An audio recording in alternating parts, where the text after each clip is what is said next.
You're not going to be surprised where we're starting because you have a new laws on the book, new bylaw for new encampment restrictions. We're just a couple of days in. This is for where encampments can be set up. So if you're near schools, playgrounds, rec facilities, just for the sake of listeners, people will have to move on during the day.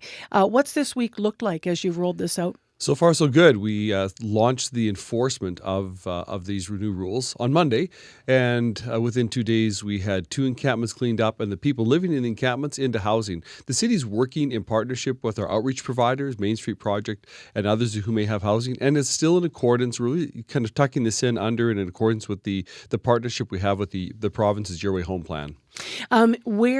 What housing are people being moved to right now? Like, do you have spaces on standby? Can you share that? I don't know specifically what housing it was, but I do know that again the province and the outreach providers, including Main Street Project, St. Boniface Street Links, they all have access to housing units. Not a lot of them, and that's the challenge. We don't have enough housing units, but we all partner together to find out where possibly we can move people into. The goal really of this new policy, Marcy, is not to push people down the road. That from one tent to another. The goal ultimately is to get people into housing with the supports. So if we don't know where they've gone, how do we know that they have supports around? Or are we just leaning on the expertise of the people from the province that are moving them to move them to proper spaces? That's right. The partnerships are so important. So the City of Winnipeg, as I said, we fund outreach providers. And so it's those outreach providers that have access to the housing. And again, everyone's working together to provide the support. So those people that are moved into housing will have the supports required and available, or should have the supports required and available to make sure that they can be successfully housed. And then if they need to move into addiction treatment, whatever the case would be, those supports are part of the whole process here.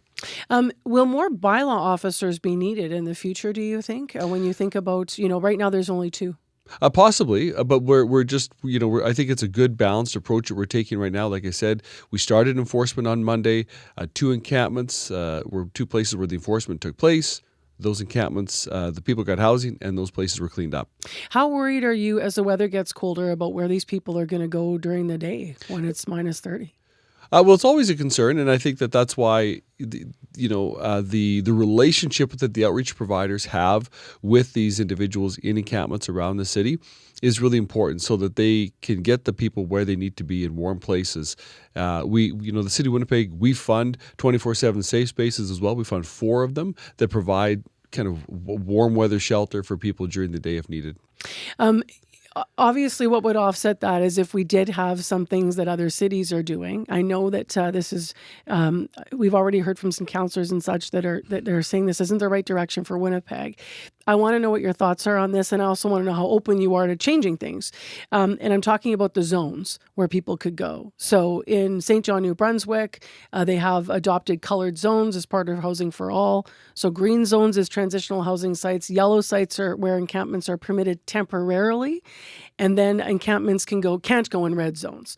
So the idea is, I know you say you don't want people to go tent to tent. However, there are some housing advocates that are suggesting, even here in the city of Winnipeg, that why not? Well, as you said, we don't have the spaces, the transitional spaces all up and ready to go.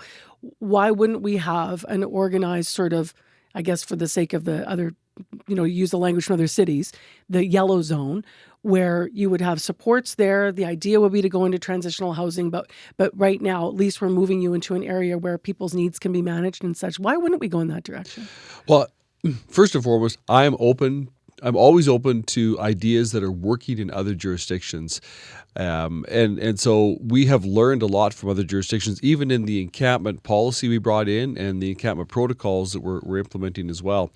But what the key here is to make sure that we are moving people ultimately into housing. That is the goal.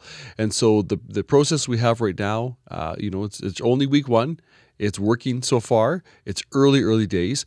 The protocol on how we enforce this new no-go zone policy in certain areas, it'll change. It'll evolve over time, inevitably, right, as we learn and adjust.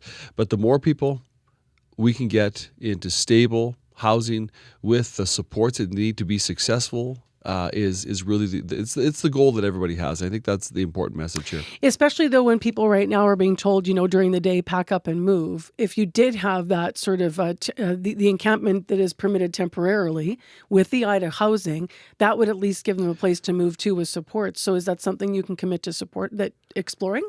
Well, right now we're exploring, some councils have brought forward the concept of a managed encampment site, which I think is similar to what you're talking about. Different cities do it a little bit, be different from city to city.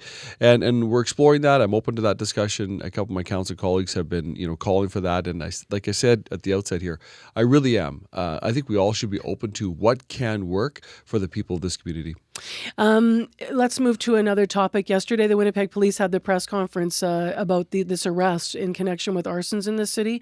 Police saying one man was responsible for the fires at the constituency offices of Family Minister Nahanni Fontaine and Homelessness and Addiction Minister Bernadette Smith, and then also several restaurants and offices downtown.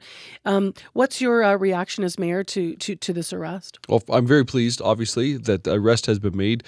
And I want to thank the Winnipeg Fire Paramedic Service and the Winnipeg Police Service, who work in a very, very integrated, coordinated fashion on these fires and these fire investigations. It's good news that someone has been arrested, and it's the result of a lot of extensive work by many different members of the fire service and the police service as well. And we heard yesterday at the news conference, I was there and made some comments. We heard that, it was several police officers in several different kind of departments, all kind of working together in a coordinated way to make sure that this arrest could happen. And this is good news. It's good news for restaurant owners. It's good news for the public.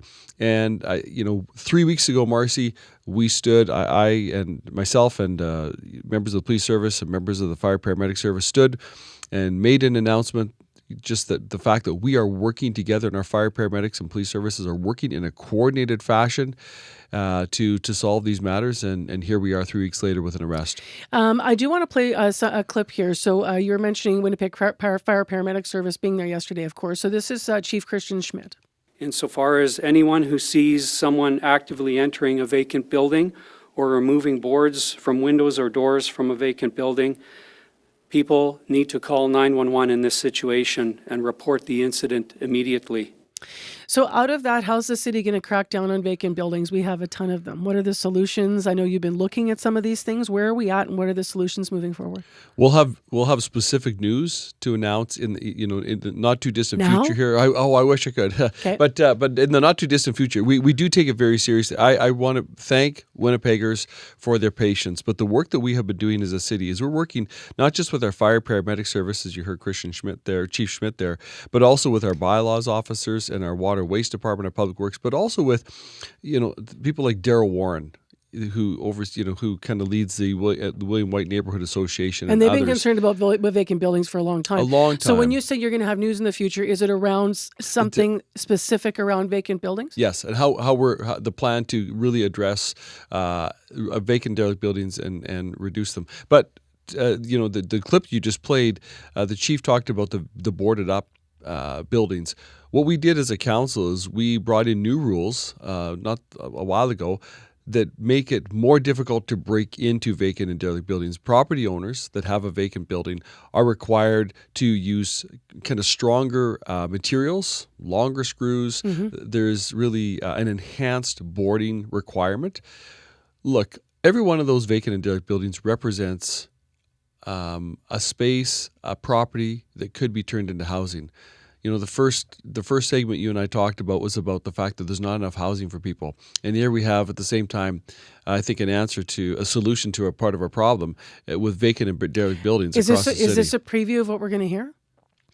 Stay tuned. No, but I've talked about that before. In all seriousness, You have? Marcy. Yeah. And I think it would make sense to the average person that we've got vacant buildings on one hand, not enough housing on the other. There's got to be a way to bring those two together. And that's really the goal, for sure. I literally have 30 seconds left, but when we're talking about buildings, I can't help asking, because you looked inside the renovations being done to the old Hudson Bay building this week. A lot of Winnipeggers, were driving by there wondering, how's it looking in there? I'll just use the word amazing. I mean, such a historic building. It's amazing. What was really exciting to hear was there's about 140 people on site that are working there. 70% of them are First Nations people working there, doing a great job. And it's going to be an exciting project when it's all said and done.